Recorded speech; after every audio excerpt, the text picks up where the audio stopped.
Hello friends, हा माझा कालचा व्हिडिओ आहे।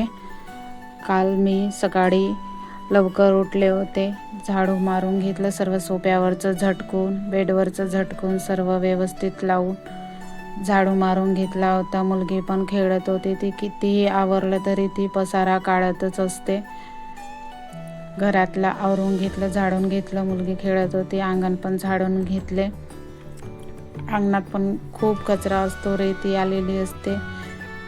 आपल्याला झाडाला पाणी मारल्याशिवाय, आपल्याला अंगणात पाणी टाकल्याशिवाय आपल्याला काही छान वाटत नाही। सकाळचे कामेच असते आपल्याला। माझ्या जास्वंदाच्या झाडाला फुलं पण खूप छान लागले होते। 5-6 प्रकारचे जास्वंद आहे माझ्याकडे आणि फुलं पण खूप उगवतात आणि खूप छान वाटतं झाड फुलाने भरलेलं आणि सकाळी सकाळी प्रसन्न पण वाटतं। घरातलं पण झाडून घेतलं होतं संपूर्ण रूमा आणि नंतर मला स्वयंपाक बनवायचा होता। आज भाजीला काहीच नव्हतं, त्यामुळे मी आज बेसन वडीच बनवणार होती।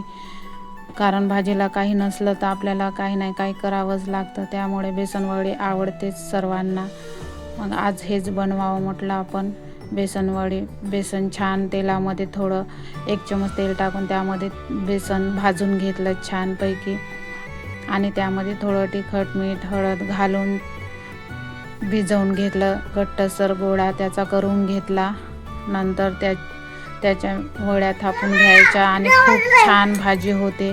मी भाजीला नसलं तर काही वेळेवर आपल्याला काही सुचत नाही, तर मग आमच्या घरी पाटवडीपेक्षा हे बेसन वडी खूप आवडते आणि टेस्टी पण होते, चव पण खूप छान लागते। त्यामुळे मी ते बेसन वडी तेल लावून प्लेटला थापून घेतली आणि त्याच्या वड्या पाडून घेतल्या। तोपर्यंत भाजी आपल्याला फोडणी द्यायची होती। आपल्याला कांदे, मिरचे, टमाटर, जिरा पावडर, धनिया पावडर, थोडा गोडा मसाला मी घालून घेतला भाजीमध्ये, कारण सिंपलमध्येच भाजी पण खूप छान होते। ही जशा आपण चुबूक वड्या बनवतो तर त्याचप्रमाणे ही भाजी बनवायची असते आणि सिंपलमध्ये खूप छान टेस्टी होते। तुम्ही एकदा नक्कीच करून बघा। जेवढं आपल्याला पाणी लागते तेवढं आपल्याला जेवढी भाजी हवी असते तेवढं आपण पाणी घालून घ्यायचं आणि त्यानंतर छान पाण्याला उकळी येऊ द्यायची। त्यामध्ये वड्या सोडायच्या आणि 10 मिनिट आपण त्या वड्या त्या पाण्यामध्ये उकळत्या होऊ द्यायच्या आणि खूप छान लागते आणि खूप छान झाली होती। माझ्याकडे काही सांबार नव्हता, भाजी पण तयार झाली होती, त्यामुळे मी सांबार काही घातला नाही। त्यानंतर मला कणिक भिजवायची होती, कणिक पण काढून घेतली, कुकर पण साईडला झालं होतं, कणिक पण भिजवून घेतली, पोळ्या टाकून घ्यायच्या होत्या कारण मिस्टरांचा डब्बा द्यायचा होता। त्यांना कसं वेळेवर करून द्यावंच लागते, कारण कधी जर उशीर झाला तर खूप घाई करतात। टाईम झाला, मला डब्बा लवकर बनवून देत जा असे म्हणतात। कधी कधी मुलीमुळे होते उशीर, त्यामुळे पोळ्या पण मी लगेच करून घेतल्या, त्यांचा टिफिन पण भरून घेतला, त्यांचं जेवण पण झालं होतं, ते कामाला गेले। नंतर मी सर्व कामे आवरून घेतले होते, कपडे, आंघोळ सर्व कामे आवरून घेतले आणि दुपारच्या टाईममध्ये आज मला ढोकळा खायचा होता, खूप मन झालं होतं, त्यासाठी मी ढोकळा बनवायला घेतला होता। दुपारच्या टाईममध्ये बेसन ढोकळाच बनवला होता मी ना, त्यामध्ये काहीच नाही, बेसन घ्यायचं, थोडं दही टाकायचं, मीठ टाकायचं आणि हळद, थोडी साखर आणि 1 चमच तेल टाकून छान असं फिरवून घेतलं, भिजवून घेतलं ते मिश्रण आणि नंतर इनो टाकून छानपैकी त्याला फेटून घेतलं। खूप छान लागतो ढोकळा।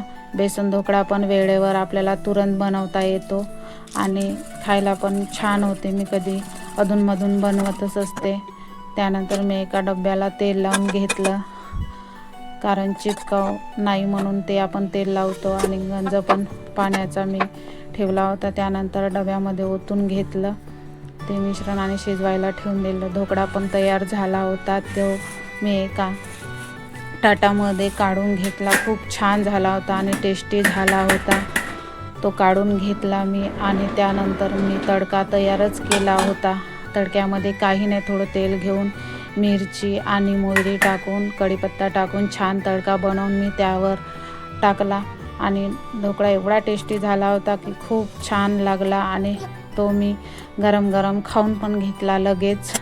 मुलींना आणि आम्ही सर्वांनीच खाऊन घेतला. खूप छान झाला होता. मला कशाची आठवण आली तर मी बनवून नक्कीच खात असते, कारण मला खूप आवडतो ढोकळा आणि तो मी बनवलाच आणि खाऊन पण घेतला. मुलीने आणि मीने खाऊन पण घेतला. खूप छान झाला होता. मुलगी पण, तिला पण खूप आवडते असं काही बनवलं म्हणजे ती कशी मम्मी मला दे, मम्मी मला दे म्हणत अशी मागेच असते माझ्या. आणि तिला तिखट पण आवडते, खाते ती तिखट. त्यानंतर मी ढोकळा खूप खाऊन घेतला. 2च्या सुमारास मी ढोकळा बनवला होता, कारण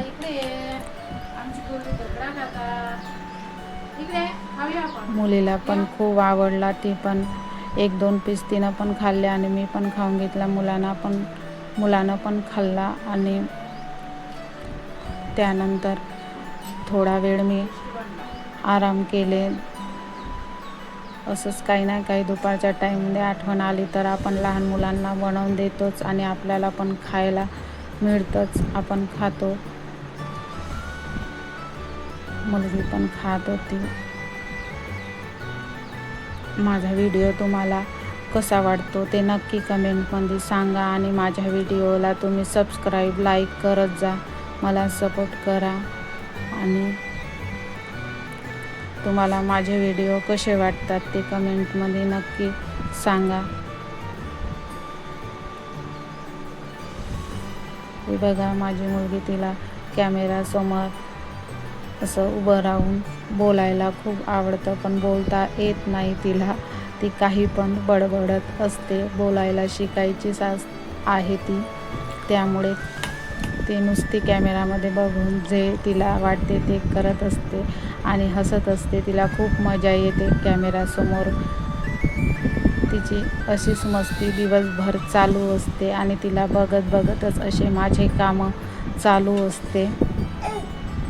ती दिवसा जास्त वेळ झोपत पण नाही आणि तिला बघतच मला असे कामं करावं लागते. थोडा वेळ आराम करते आणि नंतर सायंकाळचे कामे आपले लेडीजचे असतेच.